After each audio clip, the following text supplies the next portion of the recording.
Kemudian Amr bin Luhai keluarkan instruksi lagi untuk semua penduduk Mekah menjadikan buat patung ini adalah sumber pendapatan.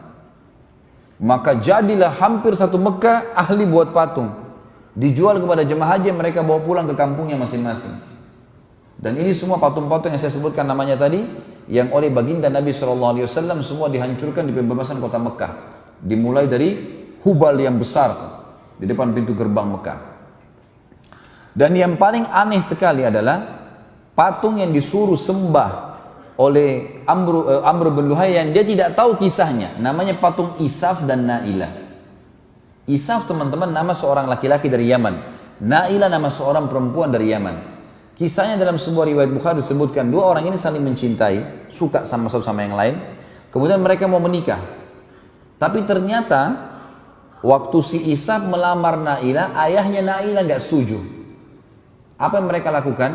Zaman dulu orang kalau mau ketemu janjiannya di musim haji. Dan perjalanan musim haji jauh. Kayak mungkin kita masih tahun berapa ya, tahun 30-an, tahun 40 Masehi di Indonesia mungkin orang masih naik kapal laut. Jauh, kadang-kadang orang kalau sudah pamit haji dianggap sudah mungkin tidak kembali. Perjalanan berapa, 1 bulan naik kapal, belum pulangnya, belum tinggal di sana. Ya. Zaman dulu begitulah, kurang lebih lama lagi mereka menggunakan unta dan kuda. Ketemu di musim haji. Di musim haji, masyarakat banyak, tidak semua orang tahu. Keduanya pada saat sedang berada di depan Ka'bah dan orang-orang semua sudah istirahat malam hari, tiba-tiba berzina. Dan waktu keduanya berzina di depan Ka'bah, Allah kutuk menjadi patung. Ini terjadi waktu suku Jurhum masih berkuasa, belum masuk Khuza'ah. Apa yang terjadi teman-teman? Suku Jurhum meletakkan Isaf di Gunung Safa dan meletakkan Nailah di Gunung Marwah agar jadi pelajaran. Setiap orang sa'i, nih lihat nih, buat dosa di depan Ka'bah, ini hasilnya. Jadi orang turun-temurun tahu itu gitu kan. Waktu Amr bin Luhai masuk, dia nggak ngerti nih, ini patung apa yang dikira memang orang Mekah sembah patung gitu. Lalu dia menyuruh patung Isaf dan Nailah dipindahkan dekat Ka'bah dan disuruh sembah. Jadi disuruh sembah apa? Manusia yang dikutuk oleh Allah karena berzina. Tapi itu terjadi di Mekah. Umar bin Khattab radhiyallahu anhu berkata, suatu hari aku pernah, ini menggambarkan tentang buruknya keadaan mereka di sana ya. Umar bin Khattab mengatakan, aku satu waktu pernah mau keluar dari Mekah, lalu kemudian aku lupa membawa batu dari Mekah. Jadi waktu itu ada instruksi dari Amr bin Luhai turun-temurun. Amr bin Luhai jauh dari zaman Nabi SAW, jauh sebelumnya. Tapi turun-temurun. Sampai di zaman Nabi SAW masih dijalankan apa yang diinstruksikan itu. Turun-temurun. Di antaranya orang Mekah kalau mau keluar, mereka harus bawa patung dari Mekah. Baru bisa disembah.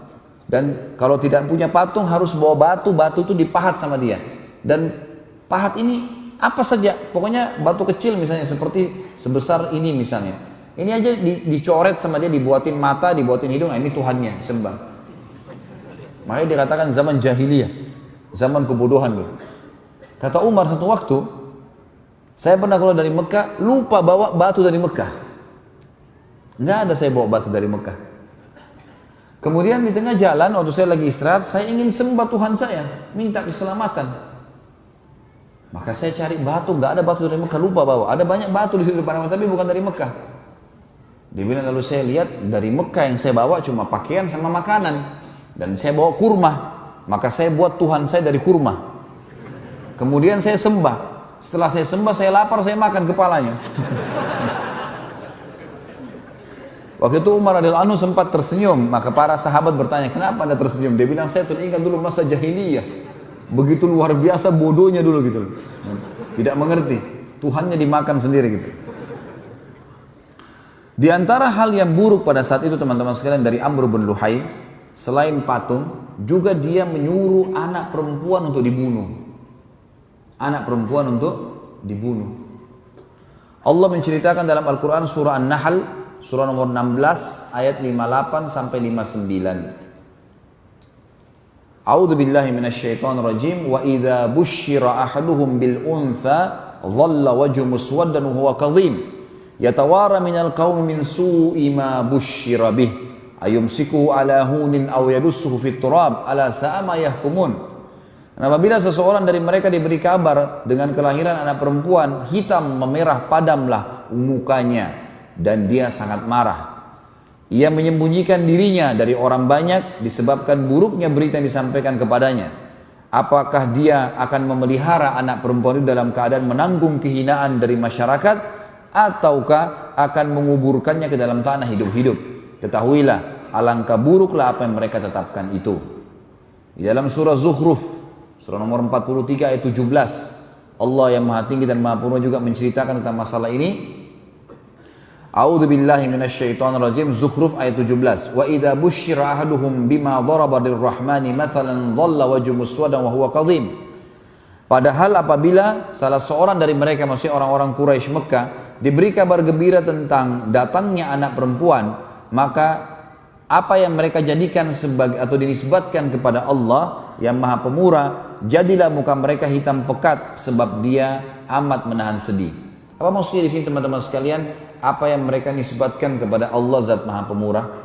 Jadi ternyata orang-orang Quraisy itu mengatakan malaikat itu anak perempuannya Allah. Dan Allah pasti tidak mungkin terima. Allah SWT lam yalid wa lam yulad. Allah Esa. Allah tidak butuh dengan semua malaikat, semua makhluknya. Allah tunggal, maha kuat, maha sempurna, gitu kan. Walam yakul lahu kufuwan ahad. Allahus samad, jelas. Allah tidak membutuhkan pada siapapun, semua bergantung padanya. Maka pada saat itu Allah mengatakan, padahal apabila salah seorang dari mereka diberikan berita gembira dengan apa yang mereka jadikan sebagai misal bagi Allah yang maha pemurah, maksudnya mereka katakan malaikat anak perempuan Allah, lalu mereka kalau dapat anak perempuan mereka malah bermuram. Bagaimana bisa mereka menganggap Allah punya anak perempuan, mereka sendiri tidak mau menerima anak perempuan itu? Yang mereka lakukan teman-teman sekalian adalah mereka mengubur anak perempuan itu hidup-hidup, atau mereka harus memeliharanya dalam kondisi mereka malu. Surah Takwir, surah nomor 81 ayat 8. Allah juga mengatakan, A'udzu billahi minasyaitonir rajim, wa idzal mau'udatu su'ilat bi ayyi dzambin qutilat. Dan apabila bayi-bayi perempuan yang dikubur hidup-hidup ditanya, karena dosa apa mereka dibunuh?